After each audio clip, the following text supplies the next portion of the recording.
आज हम प्रतिशत का टाइप 2 करने जा रहे हैं। तो क्वेश्चन नंबर 1 दे रखा है कि 20 25 से कितने प्रतिशत कम है। 20 25 से कितने प्रतिशत कम है। ठीक है, इसका थोड़ा सा ध्यान रखना है। जो सेव वाली संख्या होती है वो हमेशा ही भाग में आती है, तो सेव वाली संख्या नीचे आएगी। ठीक है, ऊपर क्या आएगा, इन दोनों का अंतर। 20 और 25 का अंतर कितना है, 5 का, इनटू में क्या आ जाएगा 100, क्योंकि परसेंटेज ज्ञात करना है।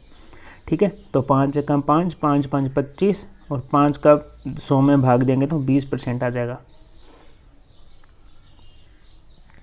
यहाँ मैंने फार्मूला भी लिख रखा है, देखो, अंतर बटा में सेव वाली संख्या इंटू 100। ठीक है, तो ऐसे सवालों के लिए अंतर बटा में सेव वाली संख्या इंटू 100 करते हैं। आगे का क्वेश्चन है कि 25 20 से कितना प्रतिशत ज़्यादा है। अब की बार क्या पूछ लिया क्वेश्चन में, ज़्यादा पूछ लिया। ठीक है, 25 20 से कितने प्रतिशत ज़्यादा है, तो वही सेव वाली संख्या तो भाग में आ गई, ये रही। ठीक है, 20 के साथ से लगाए तो ये संख्या तो नीचे आ गई। अब 25 20 से इन दोनों का अंतर कितने का है, 5 का अंतर है।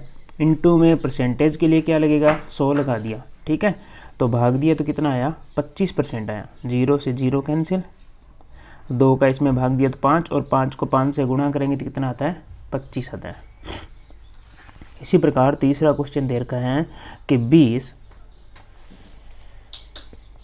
25 से कितना प्रतिशत।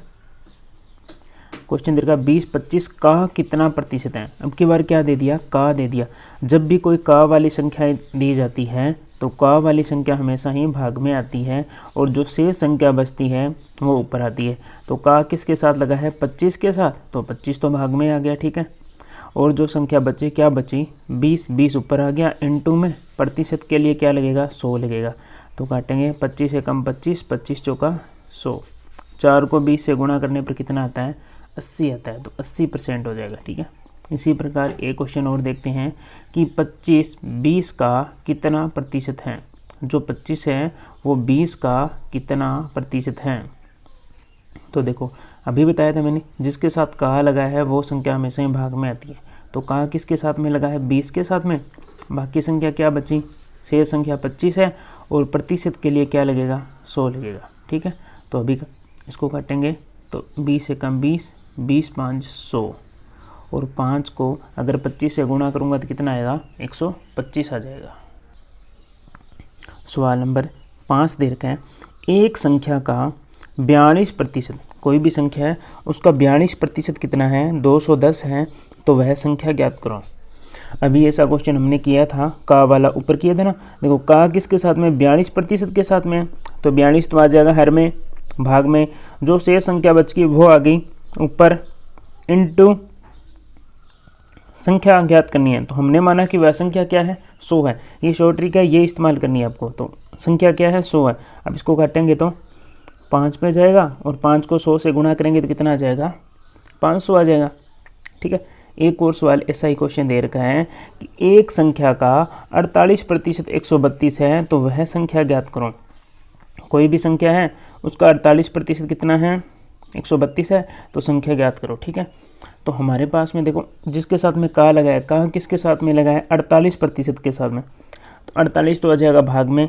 जो संख्या बच गई वो संख्या आ गई ऊपर, ऊपर कितना आया, 132। ठीक है, और संख्या ज्ञात करनी है। संख्या हमने क्या मान रखी है, 100 माना, तो संख्या आ गई गुणा में 100। अब इन सबको हल करेंगे तो हमारे पास में क्या आएगा, 275 आएगा, जो कि हमारी संख्या थी। तो 275 का 48% निकालेंगे तो कितना आता है, 132 आता है।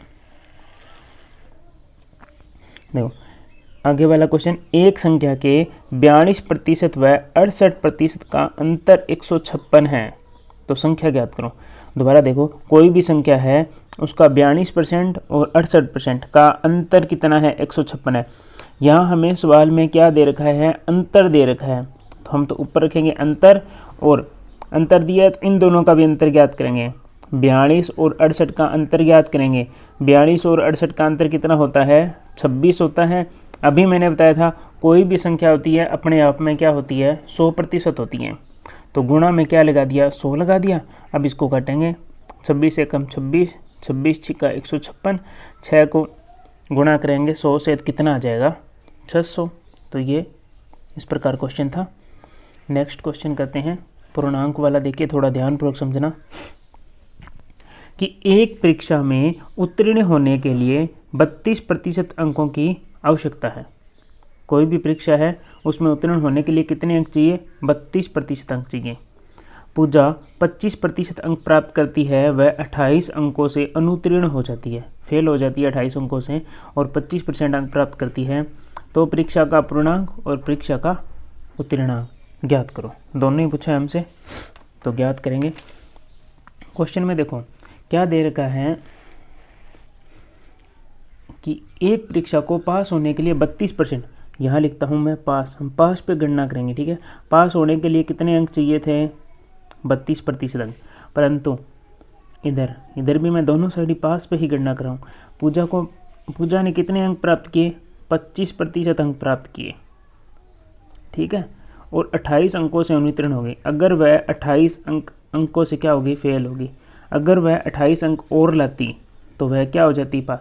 पूजा 25% अंक लाई है और उसके साथ में अगर 28 अंक और लाती, प्लस इसीलिए लगाया है कि अगर 28 अंक उसके और होती तो वह क्या हो जाती? पास हो जाती। इसका मतलब उसने 28 अंक प्राप्त नहीं किए तो वो फेल हो गई, ठीक है। अब इनका अंतर कैसे? देखो ये 25 इधर जाएगा तो 32 माइनस 25% है बराबर कितना? 28। तो यहाँ कितना आ जाएगा? 7% बराबर 28। यही मैंने लिखा है 28/7, क्योंकि 1% का मान कितना आ जाएगा? 28/7। और हमें किसका चाहिए? 100% का, क्योंकि कोई भी पूर्णांक अपने आप में 100 होता है। तो 28/7 × 100, तो 7 चौक 28, और ये आ गया हमारे पास में 400। तो पास पे गणना करनी है, जो भी करनी है, ठीक है, दोनों गणनाएं। या फिर आप सीधा डायरेक्ट कर सकते हो, जो भी प्रतिशत दिया होता है ना, जैसे 32 और 25% दिया, इन दोनों का अंतर निकाल लो। अंतर कितना गया? 7। और यहाँ पर जो अंक दिया होगा ना, वो हमेशा ही अंतर ही होता है। जो अंकों का अंक दिया ना, वो फेल पास का अंतर ही होता है। भी इतने अंक और लाता तो पास हो जाता है, इतने अंक ज़्यादा लिया, इतने अंक कम लिया, वो क्या होता है? हमेशा ही फेल पास का अंतर ही होता है। तो 28/% में अंतर, इंटू में पूर्णांक के लिए 100, तो गुणा करेंगे तो 400 आ गया। अब इसने क्या पूछा था? परीक्षा का उत्तीर्णांक, ठीक है। 32% अंकों की आवश्यकता है, मतलब 32% वाला पास होता है, परंतु अंकों में बताओ कितने अंक बनेंगे। तो हमने क्या किया? 28/7 ये तो हमने निकाला ही था, इंटू में जब भी वह अंक पूछे तो प्रतिशत से गुणा कर दो। उत्तीर्णांक कितने का है? 32% वाला पास होता है तो 32 से गुणा कर दो। अब इसको काटेंगे, 7 एकम 7, 7 चौक 28, 32 को 4 से गुणा करने पर 128 आता है। एक ऐसा क्वेश्चन हो रहा है, ध्यानपूर्वक समझना। एक परीक्षा में उत्तीर्ण होने के लिए 34% अंक की आवश्यक अंक चाहिए। इमरान 46% अंक प्राप्त करता है, जो उत्तीर्णांकों से 78 अधिक है। परीक्षा का पूर्णांक व उत्तीर्णांक ज्ञात करो। फिर मैं पास पे गणना कर रहा हूँ। ये बोल रहा है कि पास होने के लिए हमें कितने अंक चाहिए? 34। परंतु जो इमरान है वह क्या है? 46% अंक प्राप्त करता है, और जो ये पासिंग मार्क है उससे कितने अधिक प्राप्त कर लेता है? 78 अधिक प्राप्त कर लेता है, ठीक है। इसलिए मैंने प्लस लगाया कि 78 अधिक प्राप्त करता है, ठीक है। अगर इसकी पास पे गणना करेंगे, दोनों को बराबर करेंगे, तो हम क्या लिखेंगे? इधर तो आएगा 34% पास के लिए, और इधर क्या आ जाएगा? 46 माइनस 78 है। अगर 78 अंक वह कम लाता तो वह पास के दोनों पास बराबर हो जाते, ठीक है। अब क्या करेंगे? ये 78 इधर आएगा तो हो जाएगा प्लस का, ये 46 इधर जाएगा, 46 इधर, ये 34 इधर आएगा तो माइनस का। अब इन दोनों में क्या हो जाएगा? 78 12%, वही तो 78/12% बराबर 1% है, ठीक है।